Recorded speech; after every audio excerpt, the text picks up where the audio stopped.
Bonjour, il n'y a pas si longtemps, je vous ai présenté une maquette de l'USS Defiant de Deep Space Nine. Il est temps de vous présenter un kit d'un vaisseau qui a précédé le Defiant, puisqu'en fait on le voyait quasiment dans tous les épisodes du début de Deep Space Nine. Il y avait bien évidemment la station spatiale abandonnée par les Cardassians, mais le truc c'est que la Fédération était représentée pratiquement essentiellement par soit des gros vaisseaux, plus ou moins connus, des Nebula class, des Galaxy class, voire même des Miranda class. Mais nos héros utilisaient jusqu'à, je crois, la saison 3, une navette de Starfleet qui s'appelle le Runabout. Et donc c'est une navette améliorée qui n'est pas bien grande, mais est capable de voyager à la vitesse de la lumière, on va dire, en warp, a apparemment des capacités qui pourraient rappeler l'Aigle de Cosmos 99, parce que même si c'est pas utilisé dans la série, on voit bien qu'il y a des parties amovibles, modulaires, et qui peuvent s'enlever et être remplacées pour, je sais pas moi, placer un module scientifique, un module de voyage, un module de n'importe quoi, un module pour transporter de la marchandise. Et la seule différence qu'il y a d'une navette à une autre dans la série, c'est cette espèce de roll-bar qui peut rappeler éventuellement les instruments qu'il y a au-dessus du Reliant dans Star Trek 2 et dans de nombreux autres films et séries de Star Trek. Voilà, sinon les nacelles peuvent rappeler en plus carré les nacelles notamment des Galaxy class et de l'Enterprise D. Voilà, pour le reste, la forme est assez particulière, reste quand même assez typique de ce qu'on pourrait trouver en navette de Starfleet, mais par contre était pratiquement le seul vaisseau qui était disponible et visible au début de Deep Space Nine.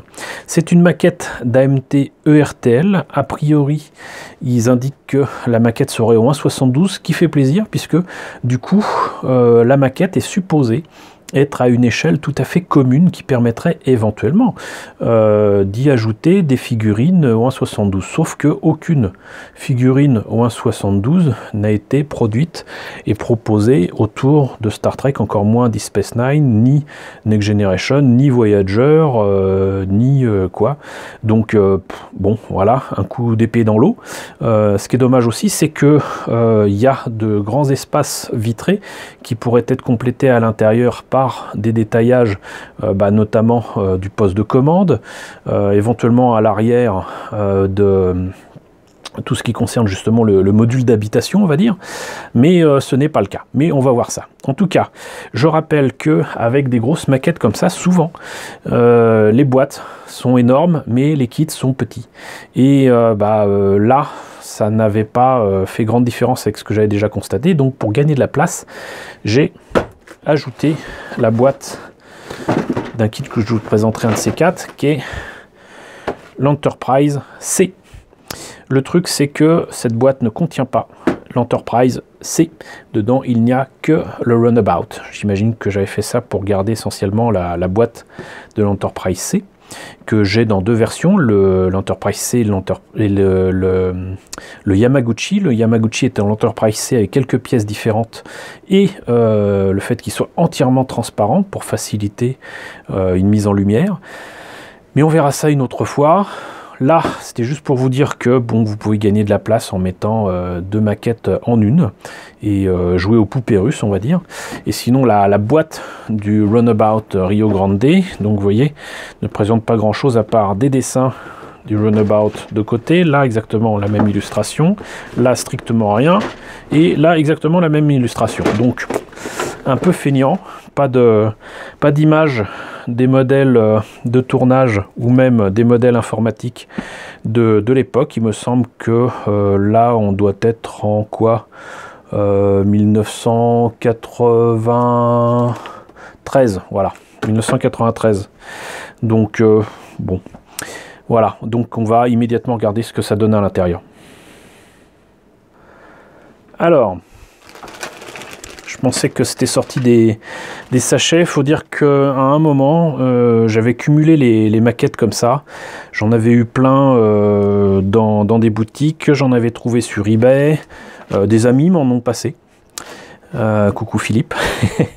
Et donc du coup je sais plus combien j'en ai, mais j'en ai quand même quelques-uns et c'est pas grave parce que notamment un des modèles que j'avais trouvé sur eBay qui était dans un état pitoyable et que j'avais pris exprès pour faire des kits bash m'a servi à faire un kit bash que je vous mettrai en lien à la fin de la vidéo, qui est une Battlestar de Galactica. Je l'appelais le Battlestar Tiger Shark, et si vous revoyez la maquette du Tiger Shark, vous devriez peut-être reconnaître les différents éléments. Là par exemple ici j'avais coupé ici, ça m'a servi pour faire la partie des bras avec les pistes de décollage et d'atterrissage des Vipers. Ici c'est le dessous de ma Battlestar. Là il y a des éléments qui ont très clairement servi pour le nez de la Battlestar. Ici pour l'arrière et même le cou. Donc en fait j'ai découpé tout ça en petits morceaux et ça m'a donné une Battlestar, parce qu'en fait j'avais eu dans l'idée d'utiliser ça. Mais en attendant, vous voyez que les pièces qui sont là sont assez énormes mais bien détaillées, vraiment bien détaillées. Sur la même période on va avoir Voyager qui par contre est fait par Revell, et ça va quand même être des kits que moi je trouve assez sympathiques. Reste que on va commencer comme d'habitude avec la notice de montage. Donc notice en noir et blanc, de grande taille,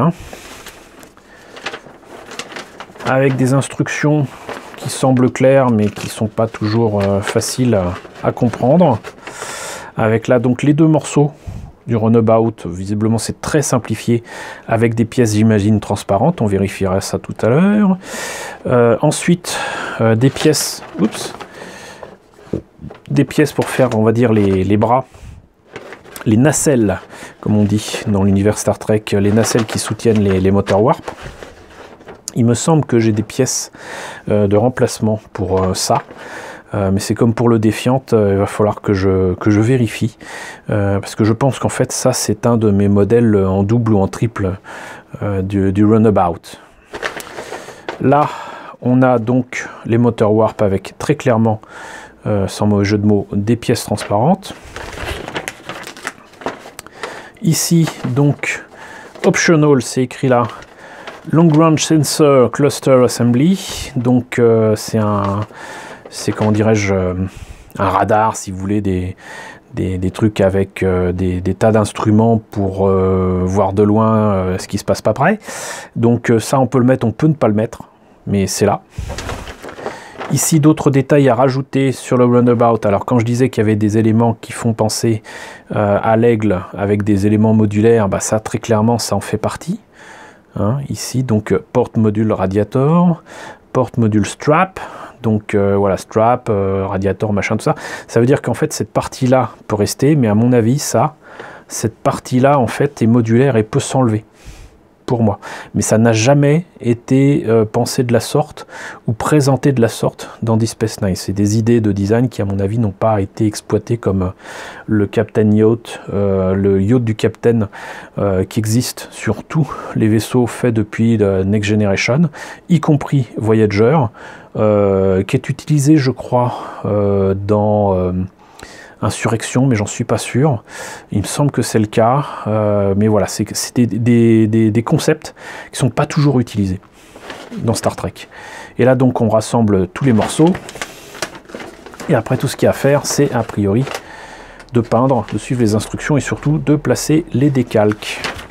Voilà, donc une maquette qui semble quand même relativement simple à réaliser et à monter. Et ça, donc pour les décalcos, ça c'est donc les marquages de Starfleet, comment dirais-je, les immatriculations des 3 navettes qui sont présentes dans Deep Space Nine, à savoir le Rio Grande, le Yansekiang et le Gange. Et pourquoi? Parce que tout simplement, apparemment les navettes, ils leur sont donnés des noms de fleuves terriens. Voilà, ça a beau être Starfleet, ça a beau être une fédération réunissant des centaines, voire des milliers de mondes. Visiblement, la Starfleet tient absolument à non seulement utiliser une numérotation terrienne, mais en plus aussi des noms terriens. Bon, pourquoi pas. Il pourrait très bien avoir des noms vulcains ou quoi. Mais là, visiblement, c'est des fleuves terriens. Et donc, ici, c'est tenu par un petit élastoc. Je ne sais pas si c'est d'origine, mais vous avez, donc, vous voyez là. Aussi, ça s'explique pourquoi j'ai utilisé cette partie-là pour la Battlestar. Mais donc, vous avez le fond de la navette qui est quand même assez bien foutu. Sauf que, du coup, bah, vous le voyez, avec ces parties-là qui sont transparentes et on voit à l'intérieur, bah, vu que c'est vide à l'intérieur, que c'est quand même du 1,72, c'est quand même dommage. C'est dommage de n'avoir rien. Voilà. Ici, les pièces transparentes. Donc là, c'est pour les moteurs et là, c'est pour les hublots. Donc j'avais raison. Donc tout va bien. Et là, c'est le reste des pièces. Donc avec les nacelles, les moteurs, les différents détails, on va dire le roll bar, les senseurs là. Et voilà, je ne vais pas les enlever des sachets parce que je sais qu'il y a un autre runabout que j'avais pas commencé mais déballé. Et les pièces, je les ai vite vues se balader un petit peu partout. Donc j'évite de faire ça maintenant. Et c'est pas plus mal. Mais à l'occasion, je vous montrerai ce que ça donne avec un début de montage parce que ça me travaille depuis longtemps de faire ce runabout. Le seul problème, c'est que ça sert à rien d'avoir des pièces transparentes translucides. Fumées encore, ça irait, mais translucides sans voir à l'intérieur, sans voir un minimum de lumière, de personnage ou quoi, je trouve ça un peu con. Et donc je vais voir s'il n'y a pas moyen de fabriquer quelque chose, ne serait-ce que peut-être... Je pensais éventuellement utiliser les ressources du Papercraft pour faire ça, mais il ne me semble pas que ce soit disponible ou que cela existe sur le net. Et c'est d'ailleurs bien dommage. Et je ne pense pas avoir vu de kits de conversion qui permettent de détailler l'intérieur de cette navette. Quoi qu'il en soit, voilà une navette de Starfleet au 1,72 que moi je trouve assez jolie. C'est à mi-chemin d'un kit qui aurait pu être parfait, ça ne l'est pas malheureusement, mais bon voilà, c'est représentatif de Deep Space Nine. On en voit un petit peu aussi dans Next Generation à un moment. Donc j'espère que la présentation de ce kit du Runabout Rio Grande vous a intéressé. N'hésitez pas à me le dire dans la section commentaires, n'hésitez pas à liker, les pouces bleus en ce moment c'est important, n'hésitez pas à partager, n'hésitez pas à vous abonner si ce n'est pas déjà le cas.